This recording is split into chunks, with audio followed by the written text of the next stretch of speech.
What's up, guys? It's Cashflow Cart. I'm back on YouTube. I'm filming a video today, and we are going to be talking about the Dividend stock I've spent almost 20 grand on, okay?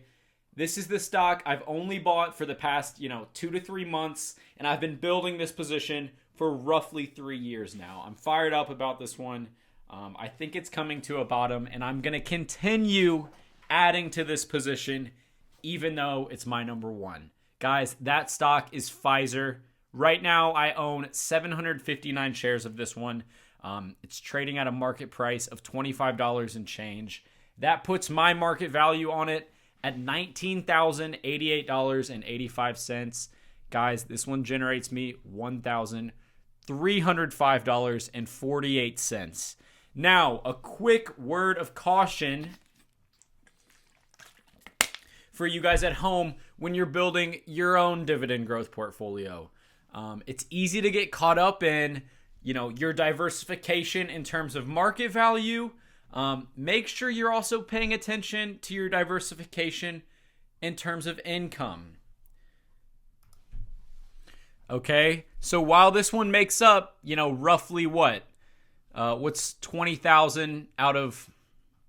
While this one makes up roughly 17.5% of my portfolio market value, the percentage of income I get from Pfizer is even higher than that.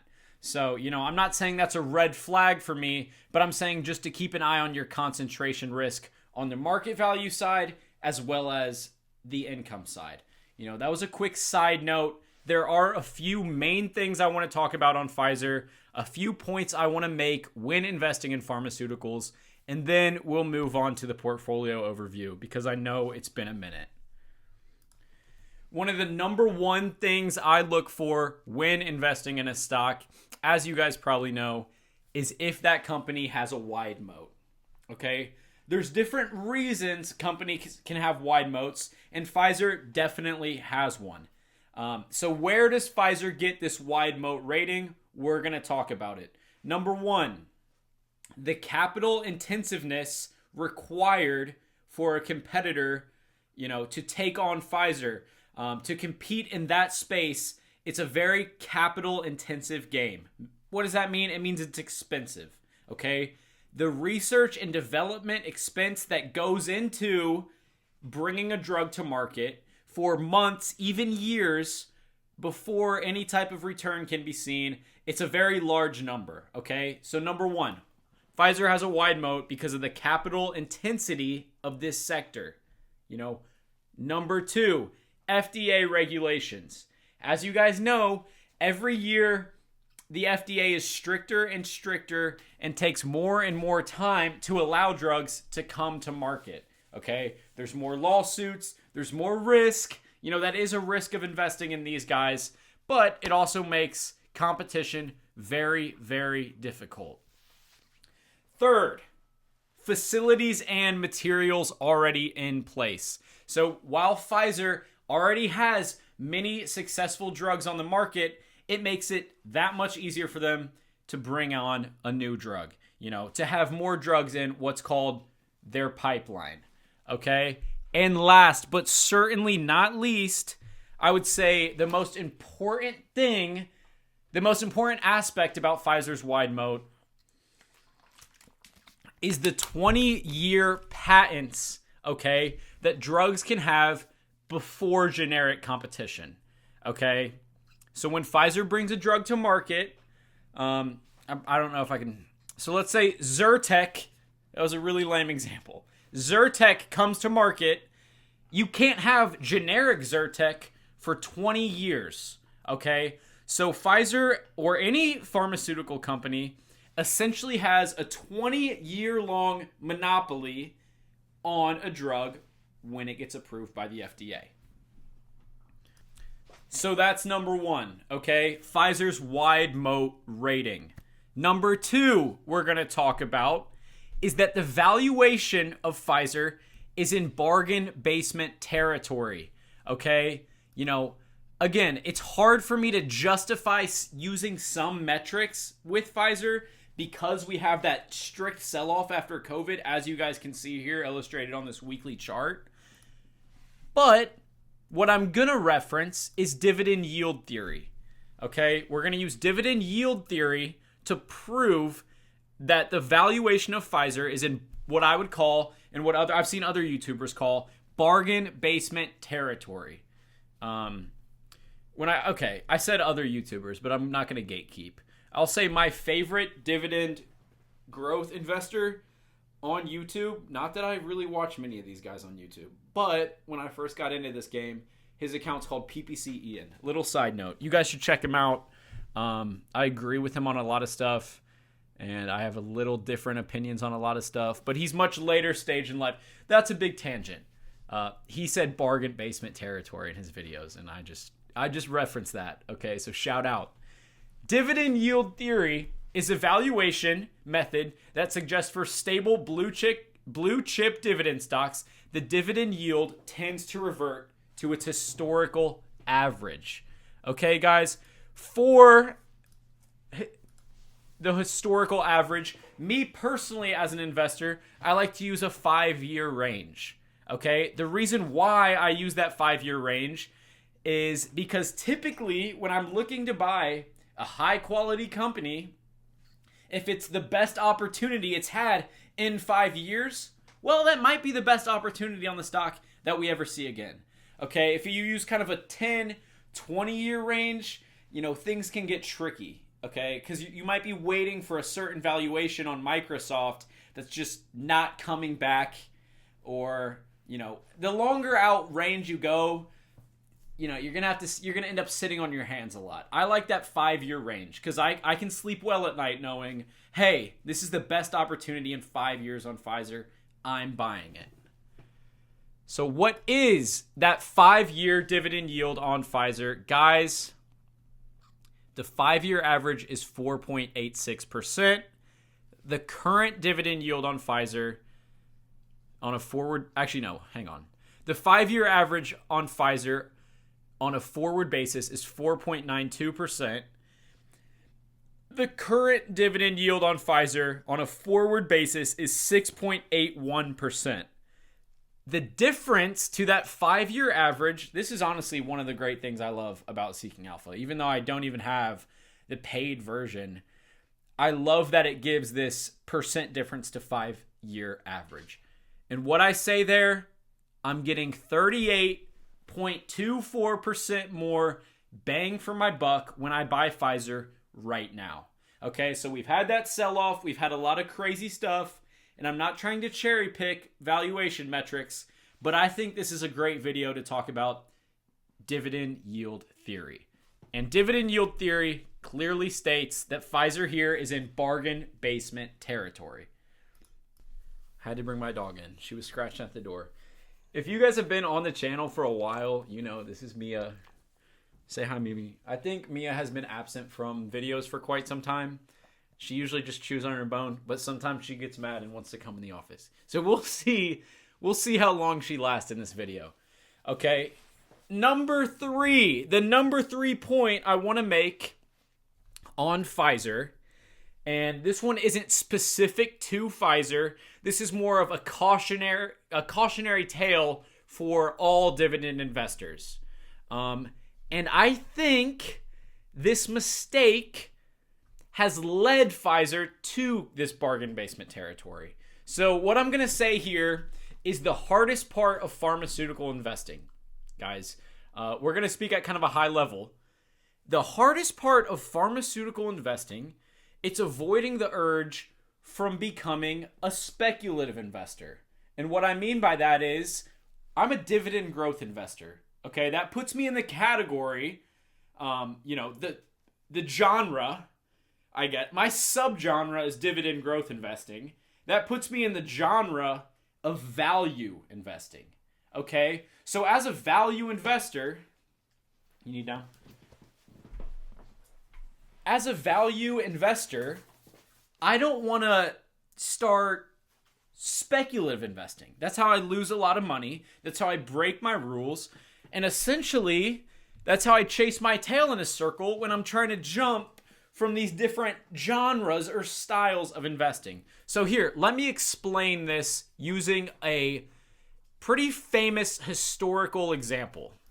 Okay? And I think I've talked about this before. It's definitely something I thought of a lot before. We're going to go to AbbVie, right? ABBV, that's the ticker. I'm not a shareholder. I was, but let's talk about it.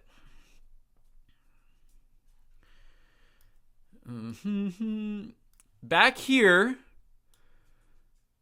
we're going to talk about this AbbVie example. Let's see. This is 2025, 4, 3, 2, 1. 2020, 2019. So in 2019, AbbVie's patent on Humira expired. Okay? We talked about how companies have 20 years of patent protection before generic competition can step in. Okay? We saw it in AbbVie in 2019. Right? What happens? Upon building up to this day, in 2019 when the patent was going to expire, right? AbbVie sold off. Okay, patent expires. Well, what happens? AbbVie's already been working, day and night on kind of the pipeline, on bringing their next drugs to market. Okay, so investors who got caught up in all this speculation that they were kind of a one-trick pony, that they could only have, Humira as kind of their always will be their main source of income. Oh, now it's generic. Oh, let's sell off AbbVie. That's what happens here to AbbVie. That's when I had bought. I don't know why it's not tagged there. And I ended up selling. I wish I would have held for much, much longer. So that's what happened in AbbVie. Now, fast forward. Let's fast forward to present day. This is an amazing, amazing chart. We're going to go to 2022, right? And this chart shows AbbVie's revenue share by segment. Each of these segments either being a main drug or kind of a like Botox, cosmetics, that's going to be a lot of things. So let's look at 2022. In Humira, mind you, in 2022, Humira still had generic competitors, right? This is post 2019. It made up, 38% of their revenue. So even with all these doomsdayers who were selling off AbbVie in 2019, thinking that, oh my God, all these generic guys are going to come in and we're never going to sell Humira. That's not the way it works, A. B, they still did $21.24 billion in 2022 of revenue from Humira. That's a big segment. Okay, that's a lot of concentration risk. And again, I see that, and I did end up kind of getting cold feet on this one. Like really weak hands and position building on it, but it would have worked out. Coulda, woulda, shoulda. So 2022, still, 38%. Fast forward to 2024. Okay, now AbbVie's top line is much higher. Their free cash flow per share is much higher. This has led to continued dividend growth. Okay, so we've got those investors in 2019 who are probably enjoying, a 10-15% yield on cost on their original tranches. That's insane. Okay, so while Humira did start to lose kind of, its chokehold on this drug, and they did lose some market share to generic guys, the company AbbVie has that drug pipeline, and they kept performing. Okay, so all the guys who got caught up in, selling off AbbVie because they're looking at the pipeline, they're a speculative investor, they speculate this, they speculate that. Oh, this guy's got the new, cure for cancer. I don't know when the cure for cancer is going to happen. But my point is, it's not my job to know. Okay? So I stick to my plan and I look into these pharmaceutical guys like I would look into PepsiCo. Okay? So they've got a whole variety of products. They've got different segments. And now in 2024, you got Skyrizi, doing $12 billion. That wasn't even an idea in 2019. It was probably still in the pipeline. It wasn't even public knowledge. So that was a long-winded way of saying, I see Pfizer's current situation. Yeah, the news is different. Yeah, we had COVID instead of other, driving factors. But from a technical standpoint and from a market sentiment and valuation standpoint, I see Pfizer these past 3 years, past 2 years mainly, as 2019 AbbVie in the sense that it's created a bargain basement in a great buying opportunity. Okay? So those are my 3 reasons why I'm investing in Pfizer and my 3 lessons / 1 cautionary tale. 1, super wide moat, right? Capital intensive, FDA regulated, 20-year patents, and then facilities, materials, R&D, etc. So wide moat, right? 2, bargain basement territory. Where am I getting the conclusion that Pfizer's in bargain basement territory? I'm coming to that conclusion using dividend yield theory. So there's 2. So moat, bargain basement, and then number 3, I think that the hardest part for investors and the reason why this sentiment has been created is because so many investors see pharmaceutical companies and they try to turn into speculative investors. Okay? So number 1, moat. Number 2, bargain basement. And then number 3, overreaction and negative sentiment for this company. Okay? So that's what I have to say about Pfizer. Again, do your own research. I know I can't give 3 bullet points in 15, 16 minutes, and now you guys are going to put $20,000 in Pfizer. Know that I've, do your own due diligence. I'm not I don't give tax advice or consulting advice or investing advice. This is all fun and entertainment. Now we're going to get into kind of the meat and potatoes of this video.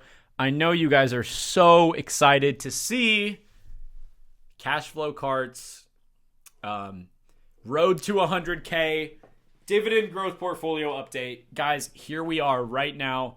We're sitting at $87,863.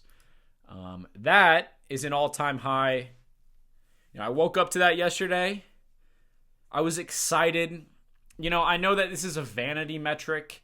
As dividend investors, we're looking for income. But it's good to see the portfolio at an all-time high for my own personal vanity. Okay, so whatever, 87.5.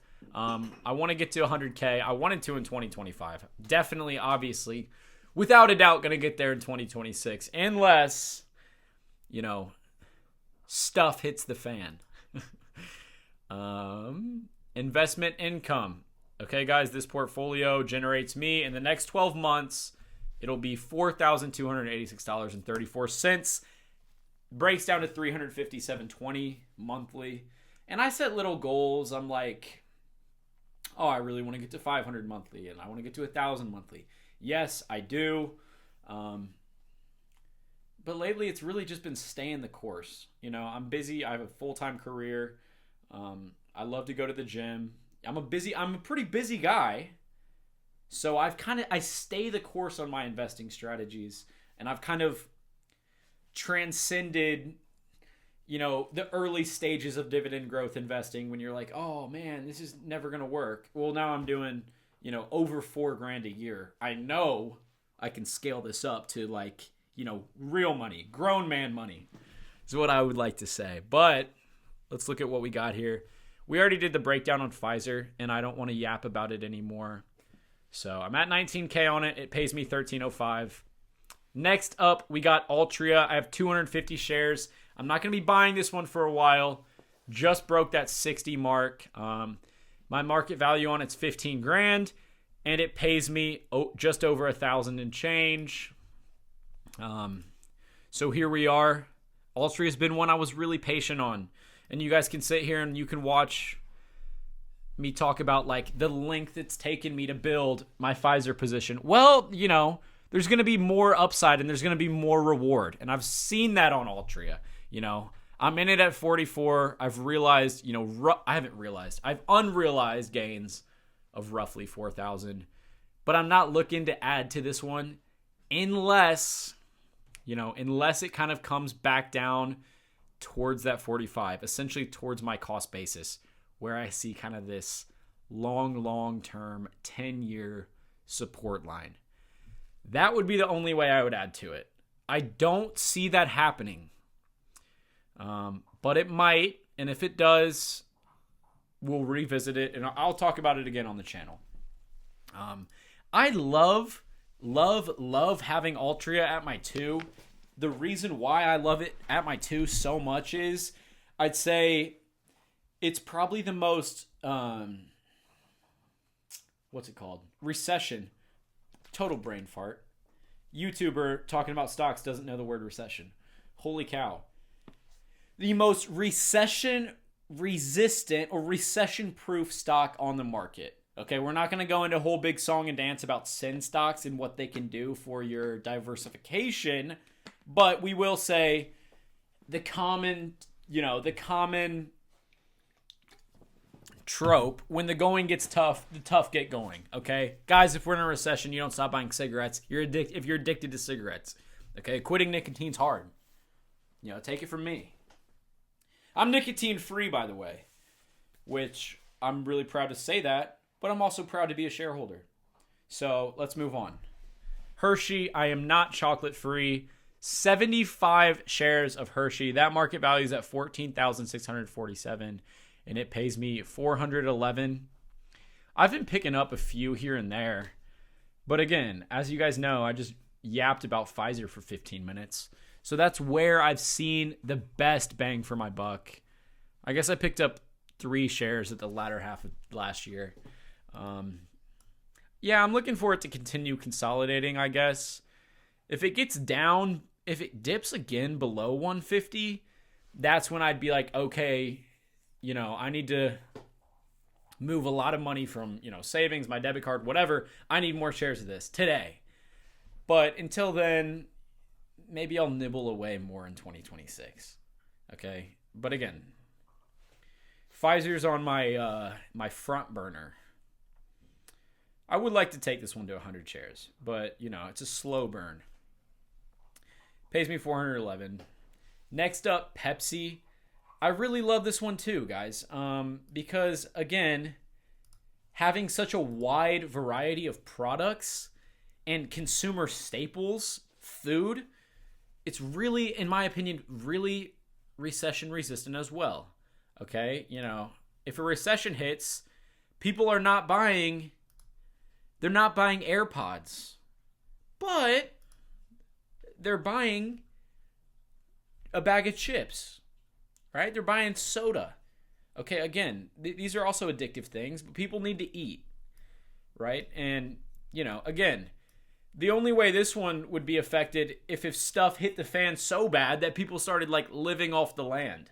And if that happens, I'm sorry guys, but I'm not going to be posting YouTube videos. So PepsiCo, another recession resistant guy. I'm going to continue adding. This is kind of my prediction on Pepsi. It's at its low. I don't think that Pepsi's going to make a lower low. We saw in 24 dipped. We saw in 25 another dip. I think in 2026 we're going to get a rounded type of bottom. I would be shocked to see a new low on Pepsi. But, if it does happen, I'll be a buyer 100%. If it doesn't happen, I'll be a nibbler. The same way I talked about Hershey, it's the same way I feel about Pepsi. So, that one's at 13.5 and it pays me 500-ish. Next up, Realty Income. I have 215 shares. That is roughly 13 grand of market value. My only monthly payer. I like that, I guess, but I also don't really care. I think some people love that about this one. But it really doesn't matter at all. Because when you're dealing with, for me, what do I have? 3, 4, 5, 6, 7, 8. I've got 9 stocks. When you have 9 positions, and this is only going to go up as I reach retirement age, you're not necessarily worried because your income's going to smooth out as different companies pay in different quarters, right? And even if it's not perfectly smooth, you can still withdraw your monthly average and live, forever. Another little tangent. I do want to live off my dividends someday, but I also want to live off other income too, other earned income, other investments. And I think that's kind of what business is all about, is working, but making sure your work generates you an income stream. Because actively earned income is great, but you're not going to get wealthy. You're not going to get, super rich only ever having actively earned income. Unless you're LeBron James. Okay, what are we talking about? Starbucks. 70 shares at 6,000. Hang on, rewind. I told you guys I'm out of practice. This is crazy. I haven't filmed in a while. Realty income, I'm not necessarily in a rush to buy. It's on my only real true real estate exposure. But again, I'm not in a rush to buy it. It's kind of been doing like this weird consolidation thing for like 10 years. So, I mean, I'll add on the dips, I guess. And that's how I feel about that one. But, I'm not going to get in some analysis paralysis on it. So it's been on the back burner and it's been paying me every single month in the meantime, which is sick. $700 in the next 12 months. Starbucks, 70 shares, 6,339.20 market value, and then it pays me $175. I love to relate this one back to Pepsi, back to Altria. Starbucks, guys, it's not a consumer staple. It's a consumer discretionary. And it is very, very, very discretionary at that. So we talked about with Altria, if we're in a recession, Altria is recession proof because cigarette sales don't drop in a recession. Okay, if anything, they improve. Starbucks, I can't justify building this one into one of these cornerstone guys just because, I don't trust it in a recession. I don't believe its moat is as strong as some of the other moats that I have more highly ranked. With that being said, I like Starbucks. I like what it does for my diversification, and I like the company. But I'm not going to be adding for a while because I'm very content with my 70 shares. I'm not selling either. Again, it's a role player, just like Realty Income's been for me in recent times. Next up, Apple. I've got 10 shares at $261. Obviously, quick math, that's $2,610. And it pays me.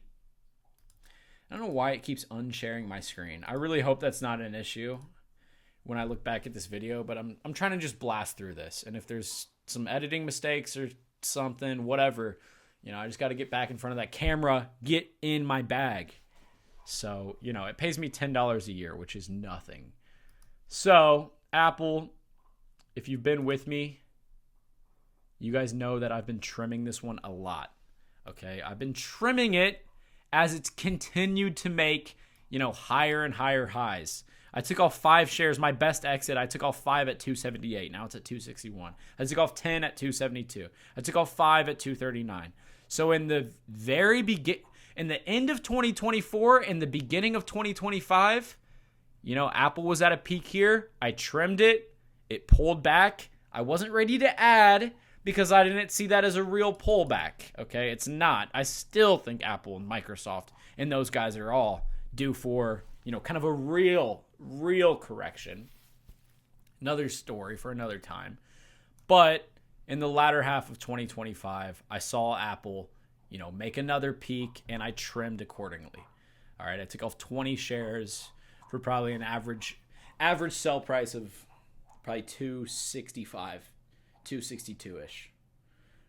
Again, I'm not going to trim anymore. I have 10 shares of Apple. I need tech exposure, and I like my tech exposure, but, I see it as so overvalued right now.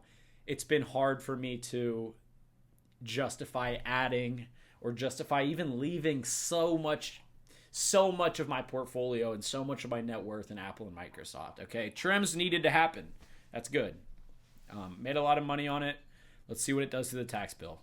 Next up, guys, Microsoft, same thing. I'm not going to talk about it really right now. And then lastly, we got T. Rowe Price Group, which I really don't want to talk about that right now either, guys. Thank you so much for tuning in. I know I've been absent. I love this game. I'm really, really passionate about dividend growth investing, guys. I'm going to continue. I'm going to post one video a month. It's easy for you guys to tune in. Eat your lunch. If you eat your lunch, honestly, if there's someone out there who's having like a little lunch they made themselves, maybe you just got off work, maybe you're in your car on your break, maybe you just are about to go to the gym, whatever. If you're watching my video, that means the world to me. Honestly, I love YouTube. I love watching, certain videos from certain people. And if any of you are interested in what I have to say, great. If any of you think that I'm, stupid and overrated, I get it. But anyway, guys, let's build wealth. 2026, we're going harder than ever. And I'll catch you guys in the next one.